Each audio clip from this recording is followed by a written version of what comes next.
Hey everybody, Zach again at NewTutorial.com, coming in making a video for you today. I know that the election is causing a lot of people, I see the messages on Facebook, Twitter, and people really are angry. You know, they're angry with Trump, you know, they're upset that their guy Cruz didn't get in there. And I just want to read you guys something, okay? And I want to submit to you that many of you out there are missing it. Here's what I'm telling you that you're missing.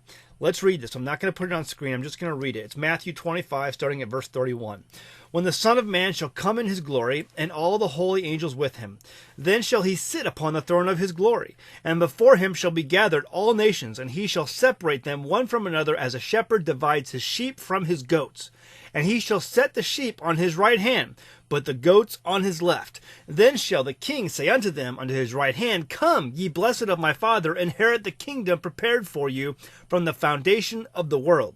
For I was hungry, and you gave me meat. I was thirsty, and you gave me drink. I was a stranger, and you took me in. Naked, and you clothed me. I was sick, and you visited me. I was in prison, and you came unto me. Then shall the righteous answer him, saying, Lord, when saw we thee hungered, and fed thee, or thirsty, and gave thee drink? When did we see you as a stranger, and did we take you in, or you were naked, and we clothed you? Or when did we see you sick, or in prison, and came unto thee? And this is verse 40. And the king shall answer and say unto them, Verily I say unto you, inasmuch as you have done this for one of the least of my brethren, you have done it unto me. Then shall he say unto them on the left hand, Depart from me, you cursed, into everlasting fire prepared for the devil and his angels. For I was hungry, and you gave me no meat. I was thirsty, and you gave me no drink. I was a stranger, and you took me not in. I was naked, and you did not clothe me. I was sick and in prison, and you did not visit me. Then shall they also answer him, saying, Lord, when we saw thee a hungered and a thirsty, and a stranger, and naked, and sick, or in prison, when was this that we did not minister unto thee? Then shall he answer unto them, saying, Verily I say unto you, inasmuch as you did it not for one of the least of these, you did it not for me. And these shall go away into everlasting punishment, but the righteous unto a life eternal. Okay, and so you read that. It was back, I believe, in 2010. I was, at the beginning of the year, 2009, 2010, I was helping a guy run for U.S. Congress. I was his campaign manager, running for United States Congress. I was, most of you guys know I was in politics, quite a while, and I was helping a lot of different campaigns, volunteering for a lot of stuff. I was on a lot of board of directors for a lot of different organizations, some in Jeff City, at the state capitol, and we were very heavily involved in politics. And I was watching just how corrupt the system was that, I was involved in, and the guy who was definitely the better candidate was being overlooked by a obvious corrupt politician who was a lawyer and who was getting the party backing, even though he was corrupt, but he had money. And I was just so frustrated by the loss that was happening here that I remember praying, and I said, Father, if I lose this, if we lose this campaign and we can't make this happen, then I'm going to forever dedicate myself to you. I just, I can't. I read these verses, and I'm like, you know what? I'm filling my life with so much garbage that it doesn't matter anyway, because it's all corrupt. When this is over, and if we lose, if you want me to go to Washington D.C., because I was going to be this guy's chief of staff if I won, and so if we were gonna win, I'm going to Washington D.C. and I'm gonna have a life of politics. If I lose, I'm making it all about this verse, because this is what I want my life to be about. And so we lost. And at that point, I was like, you know what? From here on out, I'm going to make my life about God. And I was, teaching some things. I was already a teacher at the Baptist church I was going to, and I was teaching about creation versus evolution. Also, we were teaching about Francis Chan's A Crazy Love book, and to a number of classes. Very powerful stuff. And I'm like, it's all about this. This is what it's all got to be about from here on out. And, I'm always going to have a job doing other things, but there's always going to be a part of me where I do ministry work to those who are like this, who are in this verse, those who are sick and are in prison, or who are the poor among us, the widows, and being able to help them, making an effort the rest of my life to help people like that. And there's a ministry in town that I work with on a regular basis. Every week I go in and I volunteer there, and you work with people there, and about 60% of the people who come into that ministry are just milking the system. They don't need any help, and they're perfectly able-bodied human beings, and they're just taking advantage of the system and what we give there. And about 40% of the people who come in there are truly the sick, they're truly the disabled, they're truly the widows, and people who really need help. And you have to deal with the nonsense of the 60% to help out the people and that's just the way the system is today. I mean, if there was really a just system, the people who are milking the system every week, you would come in and you'd stone them to death because they're just taking advantage of the system.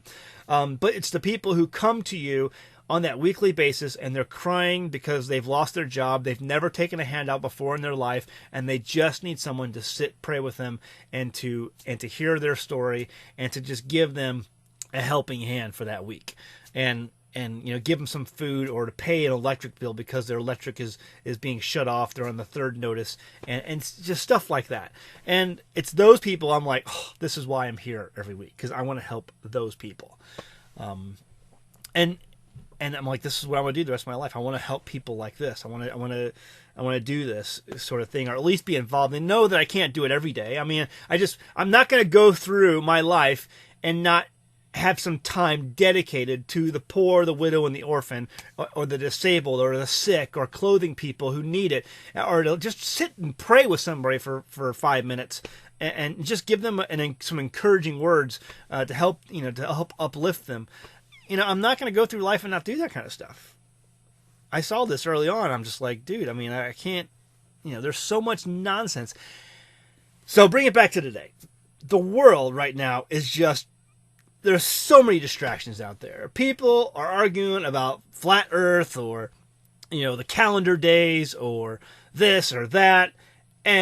Or they're upset that Cruz did not get the nomination, even though they fasted and they prayed that God would save their guy and put him in the White House. And I'm just like, it doesn't matter. It does not matter. People here thought I was a pro-Trump guy because I was saying all these things about Cruz. And people were like, what are you, for Trump? I'm like, no, Trump's just as corrupt as any other politician. I thought that would be obvious to you guys. I mean, I told people on Facebook, I could never vote for a guy who was on the cover of Playboy magazine. I could never do it.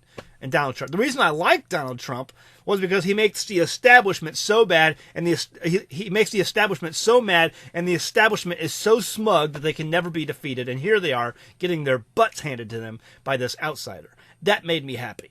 Because it's the establishment that kicked me in the butt a number of years ago, when my guy was obviously the better guy, and he got passed over by an establishment guy who had money, a lawyer, and Ted Cruz is just a lawyer anyway. I mean, he's just not in the right establishment.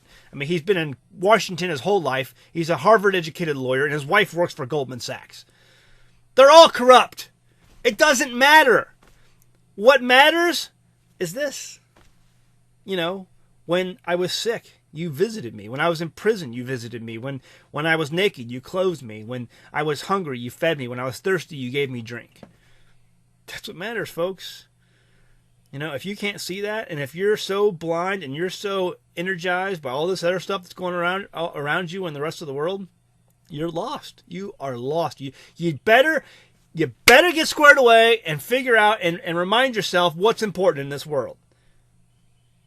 Because one day, I want to be that sheep on the right hand when our Father says, you did all these things for me. Because that's how I see it. When I go out and I help that widow and I comfort somebody who needs comforting, I know I'm doing that to my Messiah. I'm doing it for him because that's what he would do. And so I'm trying to fulfill that. And I love doing it. I love doing it. I wouldn't trade it for anything in the world. All this other nonsense that the world is spewing at you is just to get you distracted from this. You better wise up, folks. This crap doesn't matter.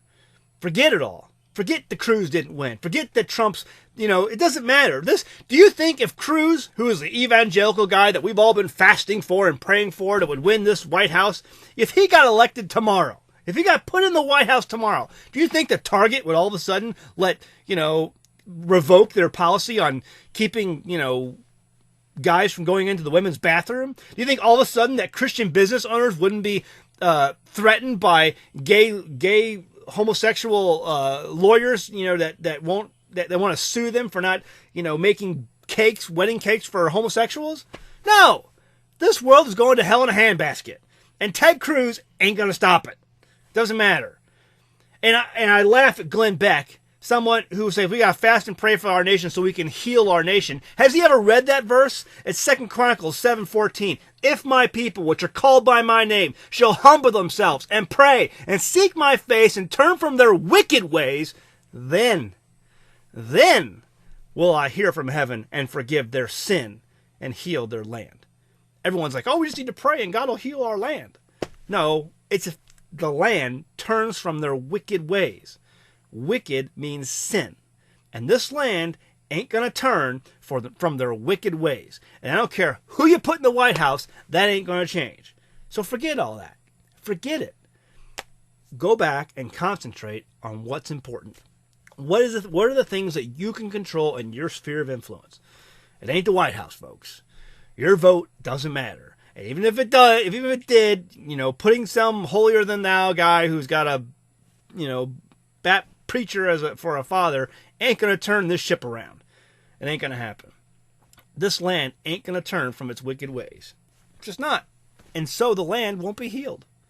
Go back to what matters. Go back and read Matthew chapter 25, starting at verse 31. Get involved and do the things for our Messiah that he wanted you to do. If you're not, you're just missing out on it. You're missing it. All right, that's it. Go home, read your Bible. Thanks.